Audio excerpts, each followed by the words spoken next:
Welcome to my Witchcraft History series. Today I am getting into Europe and witchcraft. Magic and witchcraft also flourished outside the so-called classical civilizations of Greece and Rome. Among the Germanic, Norse, and Celtic peoples, the gods of the north, and especially the Celtic deities, have had a huge influence on modern witchcraft. They have also helped spawn many well-known legends, such as King Arthur, the Green Man, and Robin Hood.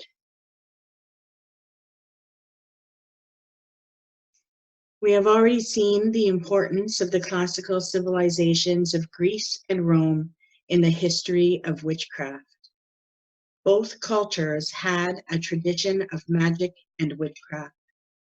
Both worshipped gods and goddesses whose importance to witchcraft still survives.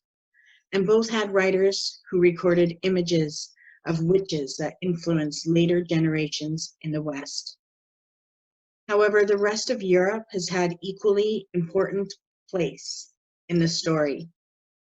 It was here, away from the cosmopolitan reach of Rome or Athens, that a vigorous form of magic was practiced. And it was this tradition that fed directly into the Western one. It was in Europe, in the lands occupied by the Celts, the Germanic tribes, and later the Norsemen, that people worshipped many of the old gods and goddesses, a worship that exists today. In particular, much of the modern Wicca looks back toward the Celts for its inspiration, for the Celtic association with nature and magical traditions.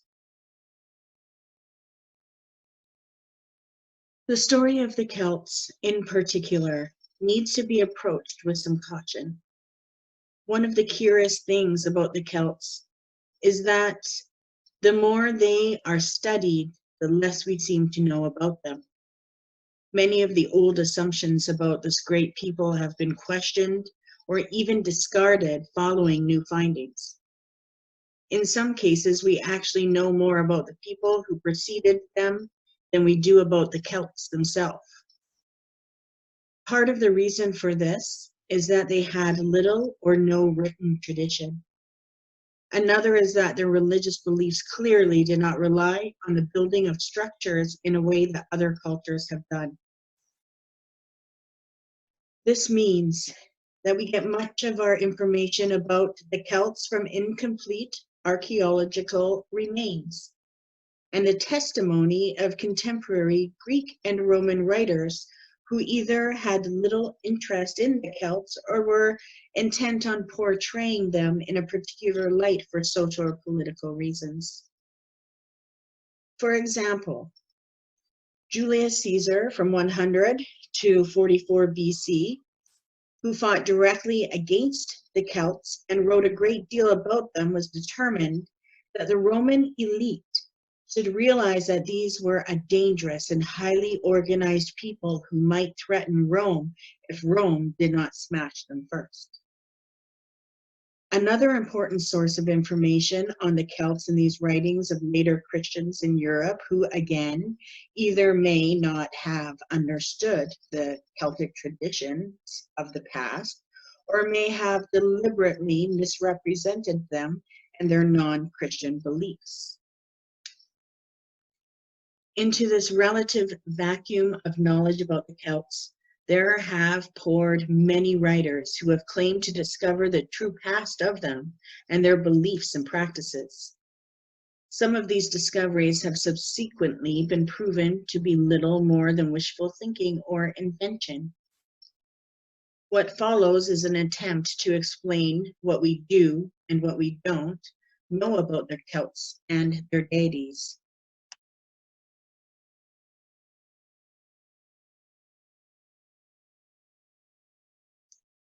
The tradition of magic in Celtic times is closely connected with one of the most fascinating groups of people from European history, namely the Druids. The modern revival of interest in Druidism means that we are all familiar with the image of people in long flowing robes holding ceremonies at significant points of the year, most notably midsummer. Yet little detail is known about the Druids, about their practices, about their beliefs, or about their gods that they worshipped. This is particularly because the Druids used an oral tradition to pass knowledge on from one generation to the next. It is said that the training of a Druid could take up to 20 years, that they valued the use of the spoken word because it utilized the power of the mind rather than having to rely on written down information. Whatever the reason, it seems that once the Druids died out, the bulk of their knowledge died with them. What we do know about the Druids suggests that they were the Celtic people and connected to their gods, and held immense power in society. According to Julius Caesar, the Druids were highly organized with leaders and annual assemblies to sort out issues of interpretation. One of these assemblies was said to meet at what is now Chartres in modern-day France. What we do not know is whether these were long-standing traditions or whether the Druids were meeting more often to discuss the threat to the Celts from outside people, namely Caesar himself and the Roman legions. It seems the Druids also held regular meetings to train new recruits. These were what have been referred to as Druid schools. At these, the lengthy oral tradition of the Druids, including knowledge of astrology, magic, and their theory of the afterlife, were painstakingly learned. One fascinating suggestion, which comes from Caesar, is that trainee Druids in continental Europe were sent to Britain for full training or perhaps initiation into Druidic knowledge. This implies that Britain was the most important center for Druids. Some have used this theory to suggest that as the Celts must logically have arrived in Britain after traveling through continental Europe, the Druid tradition may predate the Celts, and therefore the Celts learned the Druid knowledge from another people. However, there is no other evidence to support this theory. Caesar reported that the Druids performed a gruesome ceremony in which human sacrifices were burnt alive inside a huge wicker figure. Though modern Druids dispute whether human sacrifices were common or even existed at all.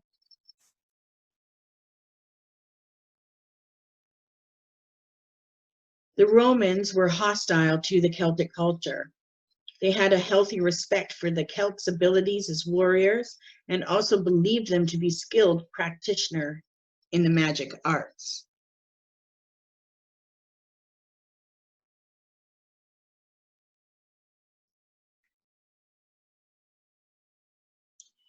As well as having some powerful goddesses, the Celts also occasionally had powerful female influences and rulers too.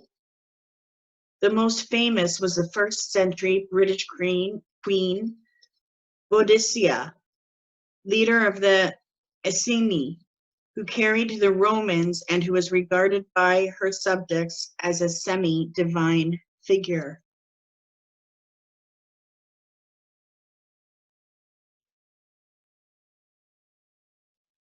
The magic of the Druids seemed to have been lightly ritualistic and concerned with such matters as people who could change shape, divination, and casting spells to harm or kill people, or to make them insane, or to influence the weather.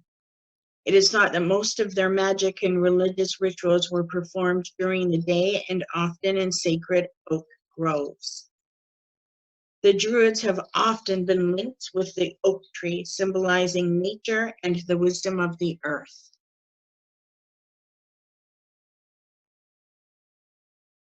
One of the main roles of a Druid was as the spiritual and magical advisor to the king of a tribe.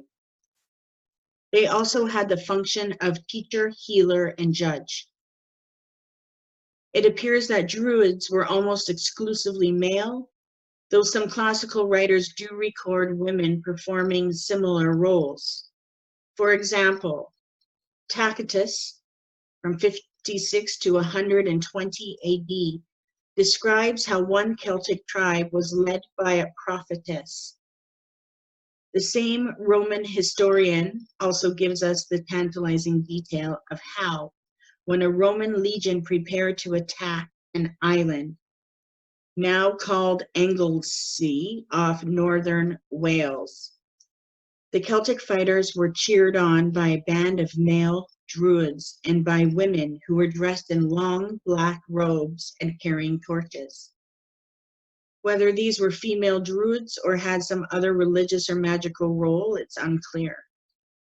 It is known, however, that women in Celtic times were involved in magic and were respected practitioners, even if it's not clear whether this was in the context of the Druidic tradition. Alongside the Druids is another group known as the Vates or Ovates, and identified by Caesar and others. It appears the Vates were more connected with divination and possibly sacrifices, while the Druids were involved in more philosophical matters. Their activities did overlap. One theory is that the Vate is simply a lower level of initiation on his way to becoming a full Druid.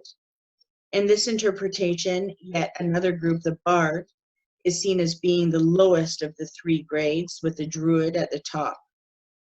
The Bard's role was to perform music and in storytelling, passing on traditions and knowledge, performing music to inspire and entertain. It is known that the Druids used prehistoric stone circles. One famous one in Cumbria in England, which was used for ceremonies for centuries and marked the ebb and flow of the seasons.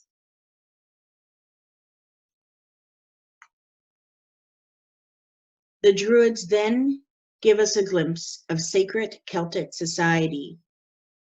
With their steady demise under the Romans and then Christians, a whole magical tradition appears to have been lost from Europe. Finally, a word about Stonehenge and the Druids, two subjects often linked in people's minds. Although in modern times, Druidic ceremonies have been held at midsummer at the famous stones in Wiltshire and southern England, these are now known to predate the Celts. I hope you learned something new about the history of witchcraft. If you enjoyed this video, subscribe to my channel and you'll see more videos coming up. The next one, I will be going into magic and the Norse. Thank you for listening. Have a great day. Many blessings to you. Bye-bye.